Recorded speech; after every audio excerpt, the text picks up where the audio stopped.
Superstars, top celebrities, captains of industries, and people from all walks of life have gathered here at Monarch Event Center to pay last respects, of course, to Alex Ekubo. Alex Ekubo lived a very fulfilling life despite leaving the surface of the earth at quite a very young age. The legacy he has left behind, which constitutes mostly the relationship he has built with people of different walks of life, different class, people of different social strata in the society. But one remarkable thing about Alex Ekubo, he was very humble and he was very selfless. Praise the Lord. It's such a delight to be here this evening. Quickly enough, it's sad that we're standing here. I am standing here and we're speaking about the death of a good man, a kind man, a great man, and that is Alex. Like Pastor Nat said, when we knew about the severity of what he was going through, it's no longer news that Alex, went quiet on every one of us. But when we knew how severe it was, Pastor Nat and I agreed that we're going to see Alex on Tuesday. And because it was really what he wanted. But by Monday, Alex passed. But then again, we still agreed that Tuesday was a date, and we're still going to come and meet with Alex and then pray with Angoli and then pray with... He was a good man. His mother has said this, his wife has said this, his brother, his sisters have said this, everyone who came in contact with him have said this, his friends, the industry, even down to his gardener have said Alex was a good man. He lived for God. And you could tell it was so evident in the things that he did. He had a heart for people, a strong heart for people, and this was clear.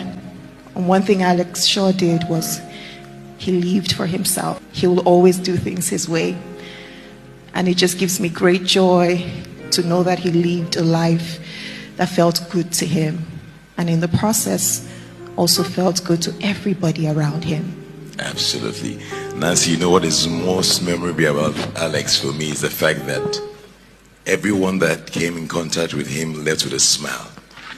You couldn't be around Alex without smiling or jumping or laughing, or you cannot come down and leave down. He always had a way to encourage and uplift people. He shared. He was a giver. He was a sharer.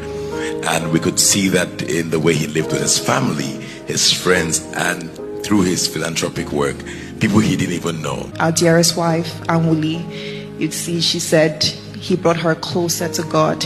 And that was Alex. He would always find a way to bring you closer to God, even if it means through worship. And today we want to bring every single one in this room closer to God through worship.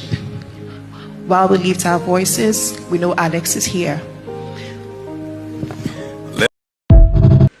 Angoli, my sister, it was difficult for us. We were very particular about who she ends up with because she's a special breed. But when Ikenna came forth, we knew no one else deserved her but Ikenna. We knew she was safe with him because he was an intentional lover. If you thought you've ever known or experienced love, you needed to experience Ikenna and Angoli. He was very intentional. My mother was safe with him because we saw how he loved his family. Because we're very intentional in our own family too. So it wasn't a thing of bother to let our Joel go to Ikenna. Because we saw how particular he was about family. Family not just being by blood. If Ikenna loved you, you've become family. The purest of them. Ikenna came. And his mission he fulfilled. Yes, might be short, but who are we to say he was short? One thing we're certain of, one thing I know is that Ikenna returned empty. He emptied of himself. He didn't return back to his maker with anything. He emptied himself of every virtue he came into this life with. He was a crazy lover of Jesus. a radical lover of God. That's our consolation.